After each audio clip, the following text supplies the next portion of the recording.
ኢየሱስ ጌታ ነው። እግዚአብሔር የተመሰገነ ይሁን። እንግዲህ ጸልየናል። ጸሎታችንን እግዚአብሔር ሰምቷል። ጌታ ኢየሱስ የተባረከ ይሁን። እንግዲህ ስለ ደህንነት መግቢያዎችን ለሁለት ሳምንት ስንመለከት ነበር።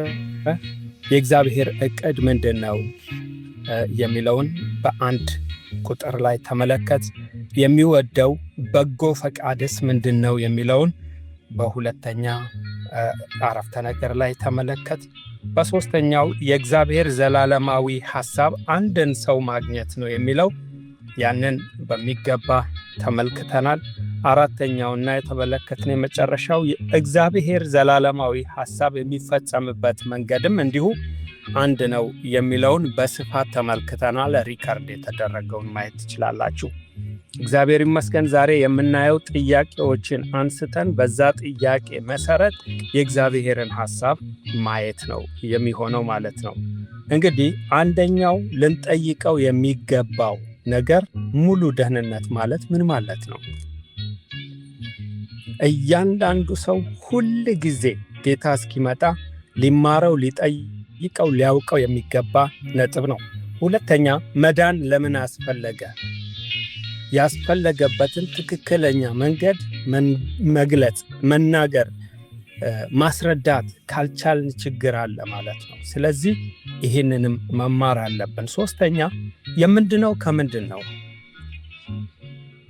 ከምንድን ነው? ዳኑ ከምን? ከበሽታ፣ ከጠላት፣ ከክፉ ሰዎች ከምንድን ነው መጽሐፍ ቅዱስ እንድንድን የሚፈልገው? ይህንንም ጠይቆ መረዳት በጣም አሪፍ ነው። አራተኛ እግዚአብሔር እኛን ማዳን የፈለገበት ምክንያት ምንድን ነው? ጥቅም ያገኛል? እኛን ለምን ማዳን ፈለገ? እናየዋለን። አምስተኛ ከእርሱ ሌላ አዳኝ የለም ወይ? ለምን? ጌታ ኢየሱስ እኔ መንገድ፣ እውነት፣ ሕይወት ነኝ፣ ከእኔ በቀር ወደ አብ የሚመጣ የለም ብሏል። ለምን? ይህንንም ጠይቀን መልስ ማግኘት የሚገባን ነጥብ ነው። ስድስተኛውና የመጨረሻው ልንጠይቅ የሚገባን እኛስ ለመዳን ምን እናርግ? እነኚህ 6 ነጥቦች ያዟቸው። በእውነት ውስጣችን፣ ነፍሳችን፣ መንፈሳችን መጠየቅ ያለበት ትክክለኛ ጥያቄ ነው። ለዚህ ጥያቄ መልስ ካገኘን እኔና እናንተ ንፋስ ቢነፍስ፣ ዶፍ ቢወርድ፣ ጎርፍ ቢመጣ በአለት ላይ እንደተተከልን እናውቃለን። እግዚአብሔር የተመሰገነ ይሁን። በዝርዝር እንያቸው እስቲ። እንግዲህ በአእምሯችን እነዚህን ጥያቄዎች ይዘን የዚህ ሁሉ ዓላማ ምንድን ነው የሚለውን እንመልከት።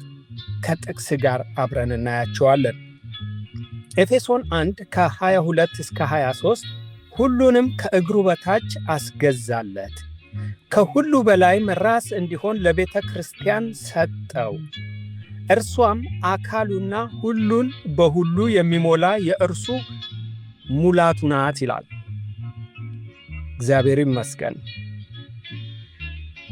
ይህ ክፍል የሚናገረው ስለ ጌታ ኢየሱስ ክርስቶስና አካሉ ስለሆነችው ስለ ቤተ ክርስቲያን ነው በግልጽ እንደተቀመጠልን። እንግዲህ ተጨማሪ ኤፌሶን 2:10 ላይ ደግሞ ሲያብራራው ምን ይላል? እኛ ፍጥረቱ ነንና እንመላለስበት ዘንድ እግዚአብሔር አስቀድሞ ያዘጋጀውን መልካሙን ሥራ ለማድረግ በክርስቶስ ኢየሱስ ተፈጠርን ይላል። እኛ ለምን ተፈጠር? መልካሙን ሥራ፣ ክርስቶስን እንድንመስል የሚያደርግ የክርስቶስ ልብ ውስጥ ያለውን ያን ሐሳብ እንድናስብ ተፈጠርን። በዚሁ ክፍል ዝቅ ብለን ከ19 እስከ 22 ስንመለከት እንግዲያስ ይላል፣ ከእንግዲህ ወዲህ ከቅዱሳን ጋር ባላገሮችና የእግዚአብሔር ቤተሰቦች ናችሁ እንጂ እንግዶችና መጻተኞች አይደላችሁም። ክብር ለእግዚአብሔር ይሁን። በሐዋርያትና በነቢያት መሠረት ላይ ታንጻችኋል። የማዕዘኑም ራስ ድንጋይ ክርስቶስ ኢየሱስ ነው። በእርሱም ሕንፃ ሁሉ እየተጋጠመ በጌታ ቅዱስ ቤተ መቅደስ እንዲሆን ያድጋል። በእርሱም እናንተ ደግሞ ለእግዚአብሔር መኖሪያ ለመሆን በመንፈስ አብራችሁ ትሰራላችሁ ይላል። ዋው! እንግዲህ ይሄ ሐሳብን ስፔሲፊክ ስንመለከተው ሁለት ነገሮች ላይ እንድናተኩር ያደርገናል። ሁለቱን ጥያቄዎች ወይንም ነገሮች አብረን እንይ። አንደኛ፣ ቤተ ክርስቲያን የክርስቶስ አካል ናት ስንል ምን ማለታችን ነው? ሁለተኛው ደግሞ ለእግዚአብሔር ታላቅ የሆነው የእጁ ሥራ ምንድነው? ለምን ታላቅ ተባለ? እነኚህን ሁለት ነገሮች ጠይቀን እስቲ እንመልከታቸው። ይህን ስንረዳ እግዚአብሔር ለእኔና ለእናንተ ያደረገው ደህንነት ግልጽ እየሆነልን ይመጣል። እግዚአብሔር ይመስገን።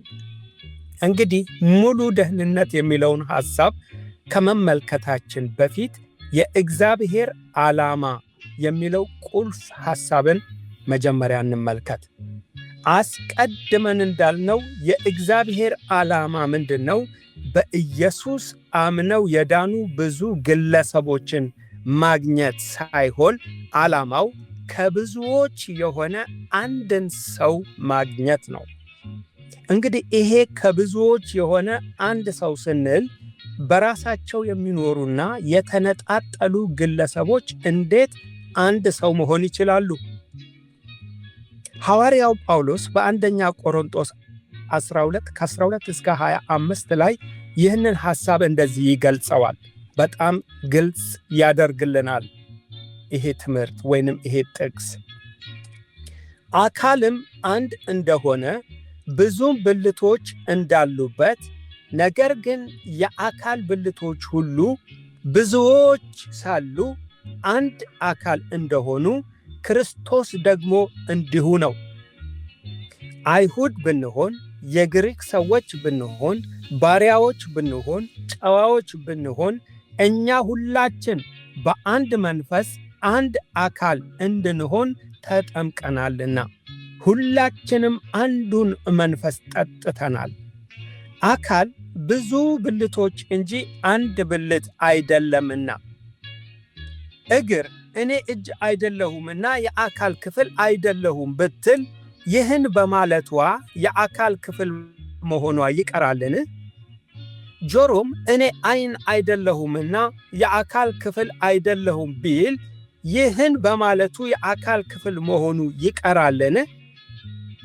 አካል ሁሉ ዓይን ቢሆን መስማት ወዴት በተገኘ?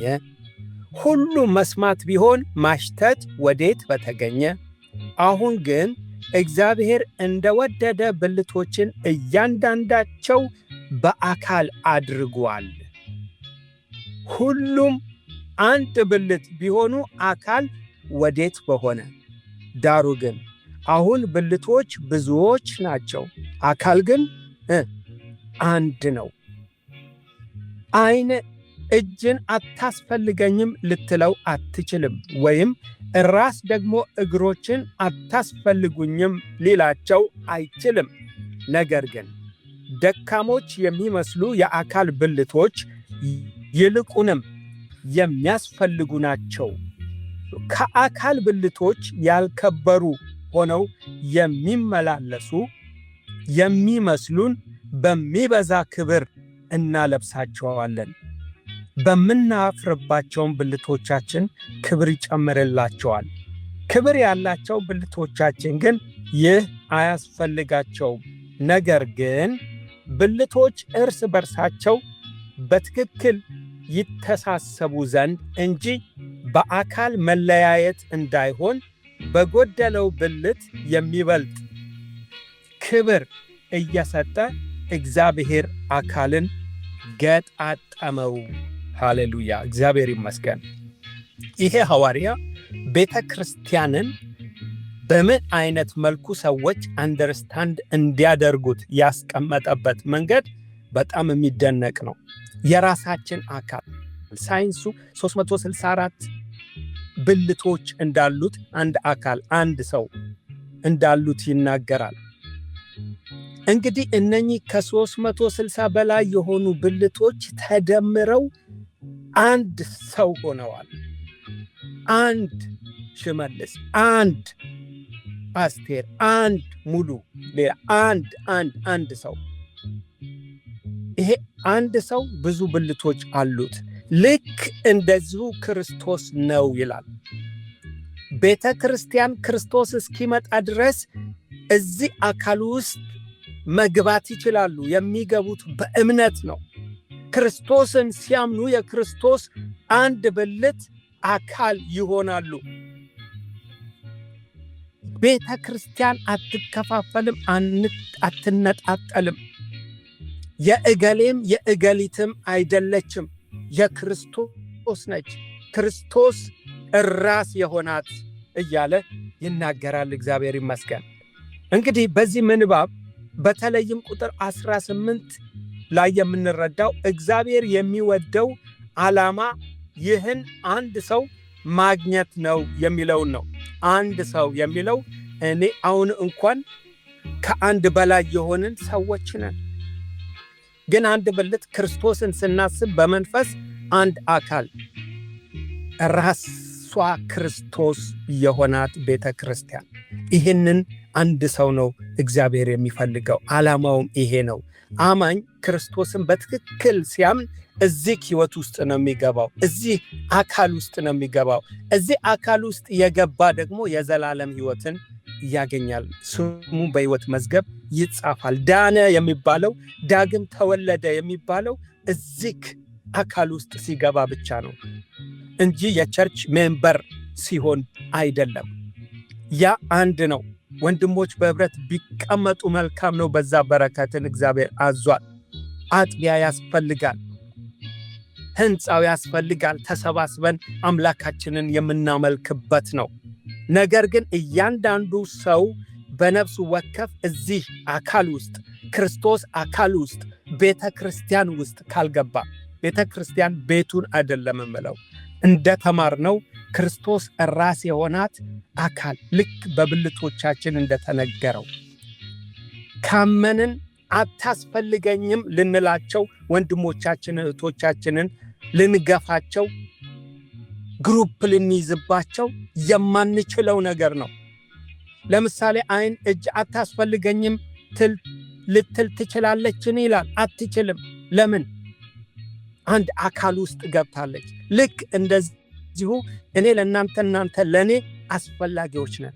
ዞር በል ልንባባል አይገባም እያለን ነው።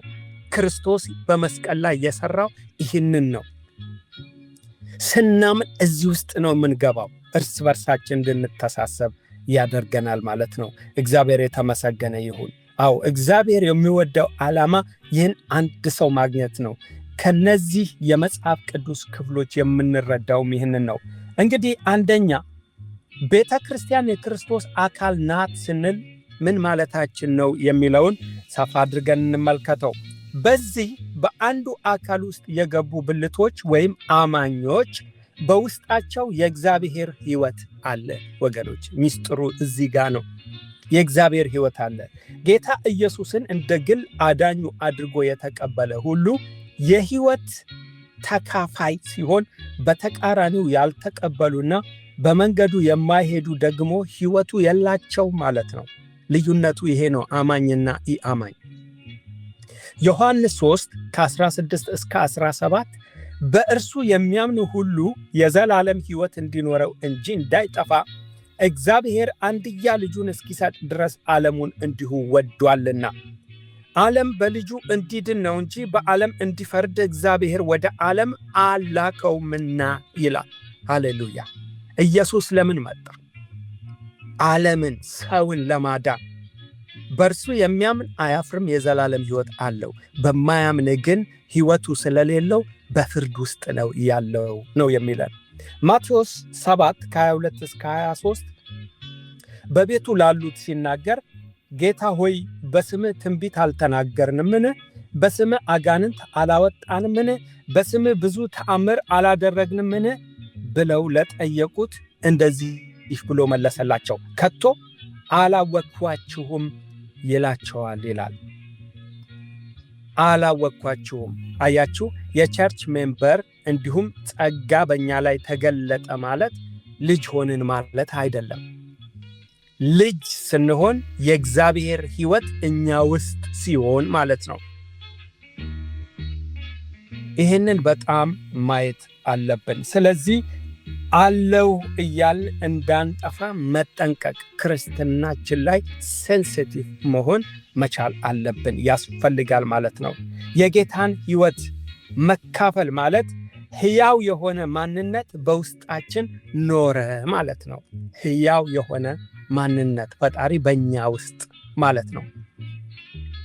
እነዚህ እንግዲህ የተነጣጠሉ ግለሰቦች የእግዚአብሔር መንፈስ ሲሞላባቸው ብዙዎች ቢሆኑም በክርስቶስ አንድ ሆነው የክርስቶስ ብልቶች ተብለው ይጠራሉ ማለት ነው። ሆኖም ብልቶች አምላክ አይደሉም።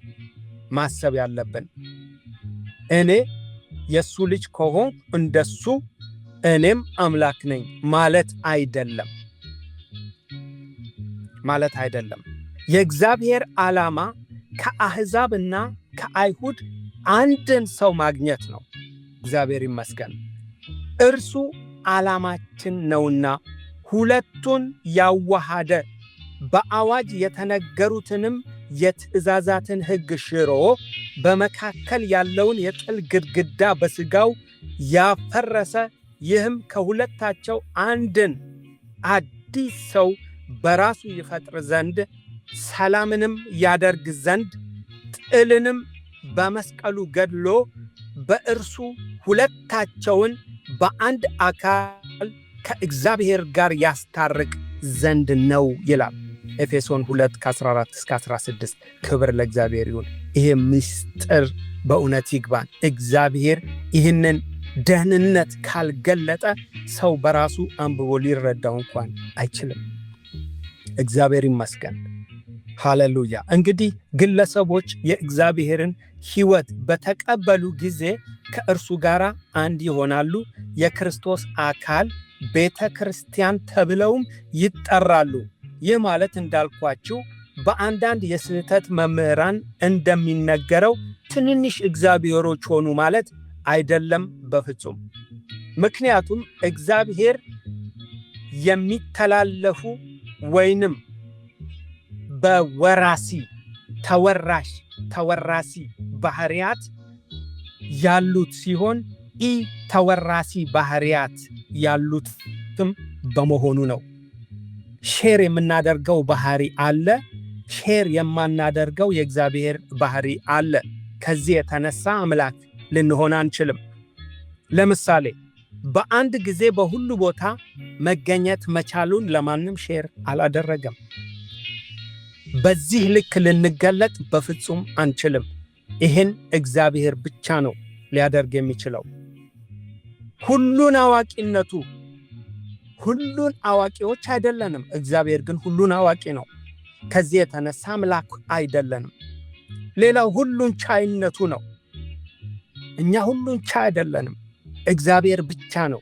የእርሱ የማያካፍላቸው ባህሪያቶቹ ናቸው። እግዚአብሔር ይመስገን። ወዘተ እያልን ልንሄድ እንችላለን። የማይተላለፉ ባህሪያቱ እነኚህ ናቸው። ስለዚህ ሰው እግዚአብሔር ሊሆን አይችልም። ይህን ሃይላይት አድርጉበት። ይሁን እንጂ ከፍጥረቱ ሁሉ ይልቅ ወደ ራሱ ያቀረበው ሰውን ብቻ ነው።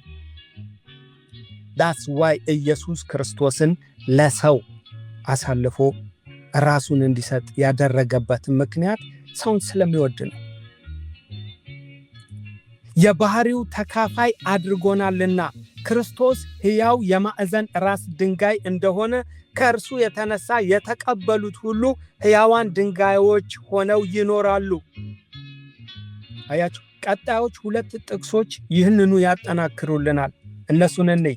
እናንተ ደግሞ እንደ ሕያዋን ድንጋዮች ሆናችሁ በኢየሱስ ክርስቶስ ለእግዚአብሔር ደስ የሚያሰኝ መንፈሳዊ መስዋዕትን ታቀርቡ ዘንድ ቅዱሳት ካህናት እንድትሆኑ መንፈሳዊ ቤት ለመሆን ተሰሩ ይላል አንደኛ ጴጥሮስ 2:5። እሱ ሕያው ድንጋይ ነው፣ እናንተም ሕያዋን ድንጋዮች እንድትሆኑ። ምንድነው ሼር ያደረገን? ባህሪያቱም አለ። አለት ነው፣ እኛም አለቶች ነን። ምንም የገሃነም እሳት ደጆች ሊቋቋሙን አይችሉም። ለምን? የእርሱ አካል ስለሆንን።